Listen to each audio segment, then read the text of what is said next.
कहानी की शुरुआत में बहुत से प्रैक्टिशनर को दिखाया जाता है जो मॉन्स्टर से लड़ रहे थे और इसके कुछ देर बाद एक प्रैक्टिशनर अपनी तलवार से मॉन्स्टर को मार देता है। दरअसल उसे उस तलवार ने चुना होता है और वो अमर होने के लिए हेवन के गेट तक जा रहा था, लेकिन इसके रास्ते में उसे बिजली के झटके मिलते हैं जिसे थंडर पाथ ऑफ सफरिंग कहा जाता था। अब चूजन वन अपने आप को उस तलवार की मदद से बिजली के झटकों से बचाता है, क्योंकि लोगों का मानना था कि उस तलवार ने जिसे भी चुना है वो उस प्रैक्टिशनर को हेवन में ले जाएगा। लेकिन वहाँ का रास्ता हर 100 साल में केवल एक बार दिखता है। इसके बाद हम 100 सालों के बाद का सीन देखते हैं, जहाँ एक लड़का और लड़की टांगा चलाते हुए प्रैक्टिशनर और चूजन वन के बारे में बातें कर रहे थे।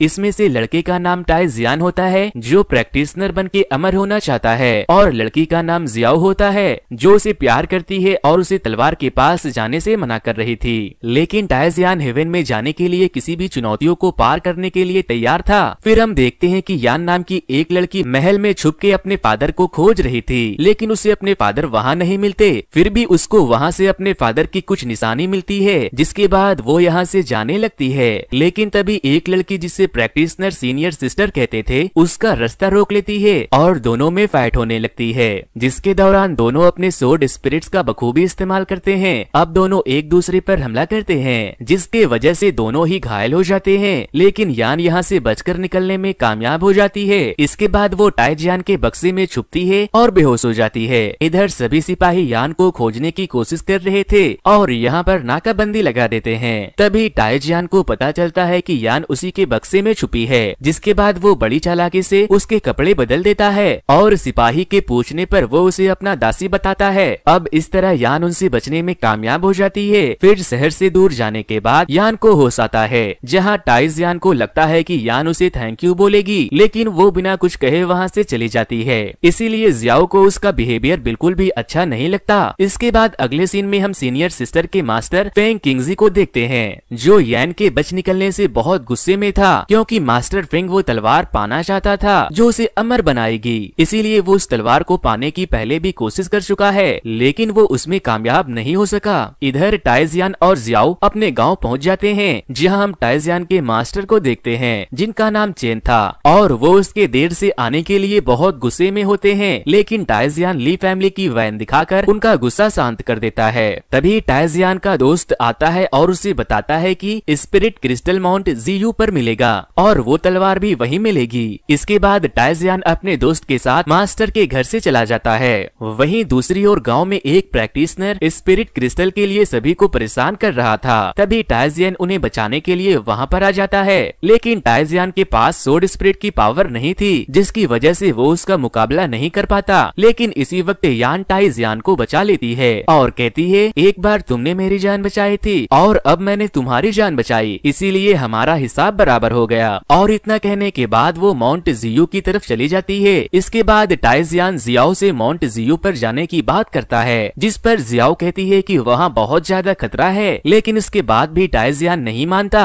और माउंट जियू पर चला जाता है। तभी सीनियर सिस्टर भी अपने सिपाहियों के साथ यहाँ पर आ जाती है और उनको वो तलवार दिख चुकी थी, जबकि ये नजारा येन और उसके अंकल चुपके से देख रहे थे। इसके बाद सीनियर सिस्टर एक सिपाही को तलवार लेने के लिए भेजती है, लेकिन वो उस तलवार के मिस्टीरियस फायर में जल जाता है। इधर टाई जियान भी माउंट जियू के जंगल में आ गया था, जहाँ से उसे स्पिरिट क्रिस्टल मिलता है, लेकिन इसी वक्त उसके पीछे एक भयानक दानव भी आ जाता है, जिसे देख के टाई जियान बहुत घबरा जाता है और अपनी जान बचाने के लिए भागना शुरू कर देता है। इसके बाद सीनियर सिस्टर खुद ही तलवार लेने का सोचती है, लेकिन तभी यान उस पर हमला कर देती है और तलवार लेने से उसको रोक देती है। लेकिन इसी बीच टाई जियान भागते हुए यहाँ पर आ जाता है और उस तलवार को निकालकर उस दानव को भगा देता है। इसके बाद वो सभी से पूछता है कि ये तलवार किसका है, लेकिन तभी अचानक से उस तलवार की आग उसके शरीर में जाने लगती है, जिसके बाद वो तलवार डिस्ट्रॉय हो जाता है और टाई जियान वहीं पर बेहोश हो जाता है। ये देखते ही यान सीनियर सिस्टर को डिस्ट्रैक्ट करती है और टाई जियान को वहाँ से उठाकर घर ले आती है, जहाँ जियाओ और मास्टर चेन उसके होश में आने का इंतजार करने लगते हैं। अब इसके कुछ समय के बाद उसे होश आता है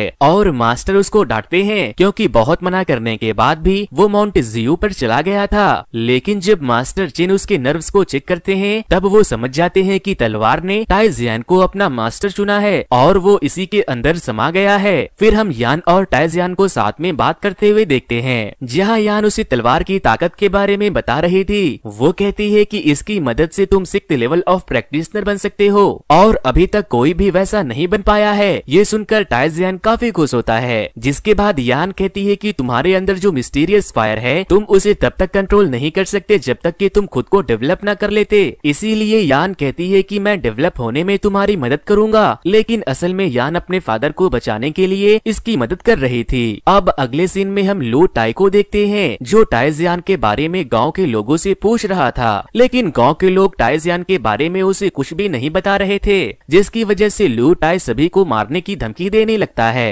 लेकिन इसी वक्त यान और टाइजियन यहाँ पर आ जाता है और यान लू टाई से लड़ने लगती है, लेकिन असल में लू टाई यान से ज्यादा ताकतवर था, इसलिए वो यान को जख्मी कर देता है। ये देख इनकी लड़ाई में टाइजियन भी शामिल हो जाता है, जिसके दौरान लू टाई उनके पावर को खींचने लगता है, लेकिन तभी उसे बचाने के लिए मास्टर चेन यहाँ पर आ जाते हैं और अपने पावर से लू टाई को भगा देते हैं। फिर हमें पता चलता है कि मास्टर चेन भी 5th लेवल के प्रैक्टिशनर हैं। वहीं दूसरी ओर हम महल में मास्टर फेंग किंगजी को सुप्रीम गॉड को बुलाते हुए देखते हैं, जो मास्टर को अमर करने का वादा देकर चले जाते हैं। फिर लू टाई और सीनियर सिस्टर महल में आते हैं और मास्टर फेंग को मास्टर चेन के पावर्स के बारे में बताते हैं, लेकिन असल में मास्टर फेंग और मास्टर चेन के बीच में कोई पुरानी दुश्मनी है, इसीलिए मास्टर फेंग इनको मास्टर चेन और टाइजियन को यहाँ लाने का ऑर्डर देते हैं। इधर मास्टर चेन और जियाओ टाइजियन को यान से दूर रहने के लिए कहते हैं और बताते हैं कि यान का इरादा केवल उसका इस्तेमाल करना है, लेकिन टाइजियन अभी भी नहीं मानता।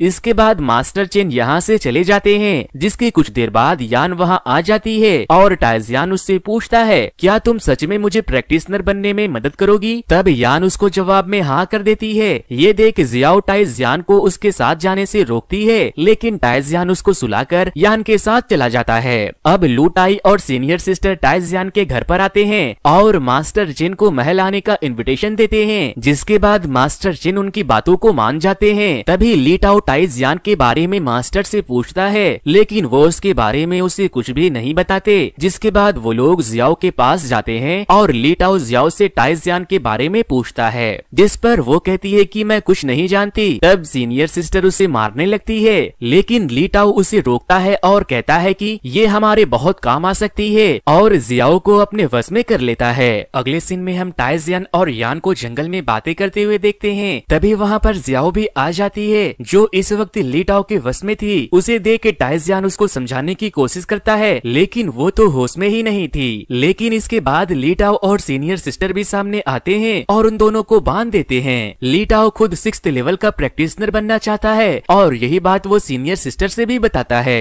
तभी वहाँ कुछ अननोन प्रैक्टिशनर उन पर हमला कर देते हैं और इस मौके का फायदा उठाकर टाइजियन और यान वहाँ से भाग जाते हैं। तभी इसी दौरान ये लोग गड्ढे में गिर जाते हैं, जो कि असल में माउंट जियाओ होता है और वहाँ कई सारे स्पिरिट क्रिस्टल थे। टाइजियन इतने सारे स्पिरिट क्रिस्टल को देखकर बहुत खुश होता है, लेकिन वहाँ एक क्रिस्टल बहुत ज्यादा चमक रहा था और उसका साइज भी काफी बड़ा होता है। अब टाइजियन जैसे ही उस क्रिस्टल को उठाने लगता है, तभी भयानक से दिखने वाला एक दानव उसके ऊपर हमला कर देता है। ये देख टाइजियन उसे बचाने के लिए इधर उधर भागता है, लेकिन तभी यान उस दानव को अपना फादर कहती है, क्योंकि असल में वो उसका फादर था, लेकिन यान के फादर कंट्रोल में ही नहीं आ रहे थे। इसीलिए टाइजियन अपने पावर की मदद से उसको ठीक करता है। जिसके बाद यान के फादर बताते हैं कि उनका ये हाल फेंग किंगजी ने किया है। अब टाइजियन की मदद के लिए यान उसे थैंक यू कहती है और बताती है कि वो केवल अपने फादर को बचाने के लिए उसका इस्तेमाल कर रही थी, लेकिन टाइजियन इसके लिए उसे माफ कर देता है। यान अपने फादर को बताती है कि टाइजियन ने कैसे मिस्टीरियस फायर से उसकी जान बचाई। ये सुनकर यान के फादर हैरान हो जाते हैं और हेवेनली पाथ ऑफ सफरिंग के बारे में बताते हैं। फिर वो कहते हैं कि जो भी हेवेनली पाथ ऑफ सफरिंग की सारी चुनौतियों को पार कर लेगा वही अमर बनेगा।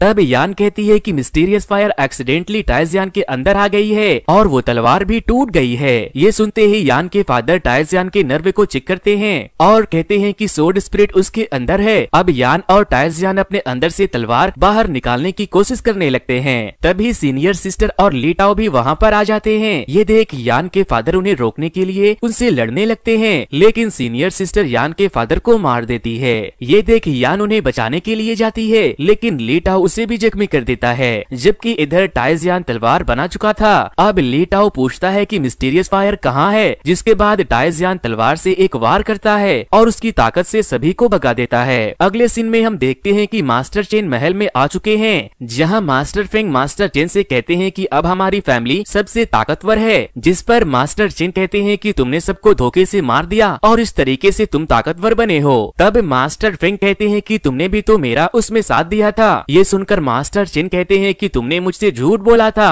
और टाइजियान जी की फैमिली को मरवा दिया था, लेकिन मास्टर फेंग कहते हैं कि ये सब उसने अमर होने के लिए किया है। तभी टाइजियान भी यहाँ आ जाता है और मास्टर फेंग उसे बताता है कि उसकी फैमिली को उसने और मास्टर चेन ने मिलकर मारा था, लेकिन टाइजियान उसकी बात नहीं मानता और मास्टर फेंग पर हमला कर देता है। तभी ली टाओ भी सीनियर सिस्टर यान और जियाओ के साथ यहाँ आ जाते हैं, जिसके बाद मास्टर चेन मास्टर फेंग से फाइट करने लगते हैं। इधर टाइजियान ली टाओ से फाइट कर रहा था, तभी जियाओ उसे चाकू मार देती है क्योंकि वो ली टाओ के वश में थी। अब टाइजियान उसे होश में लाने की कोशिश करता है, लेकिन वो होश में नहीं आ पाती और जब जियाओ खुद कंट्रोल नहीं कर पाती तो टाइजियान को बचाने के लिए खुद को मार देती है, लेकिन वो टाइजियान से बताती है कि वो उसके बच्चे की माँ नहीं बन सकी और मारी जाती है। अब उसके मौत की वजह से टाइजियान बहुत ज्यादा गुस्सा हो जाता है। सबसे पहले वो ली टाओ को मारता है और फिर सीनियर सिस्टर को भी मार देता है। इसके बाद वो मास्टर फेंग पर भी हमला करता है, लेकिन मास्टर फेंग के अटैक से उसका तलवार गिर जाता है और मास्टर फेंग टाइजियान के सोर्ड स्पिरिट को निकालने लगते हैं, लेकिन ये देखते ही मास्टर चेन टाइजियान को धक्का देते हैं और खुद बीच में आ जाते हैं, जिसके बाद मास्टर फेंग मास्टर चेन को मार देते हैं। इसके बाद यान टाइजियान को वहाँ से लेकर जाती है, लेकिन तलवार मास्टर फेंग के पास ही रह गई थी। अगले सीन में टाइजियान बेहोश होता है और यान मास्टर फेंग से अकेले लड़ने के लिए तैयार हो जाते हैं। इधर मास्टर फेंग प्रैक्टिशनर्स को हेवेंस के रास्ते के पास ले जा रहा था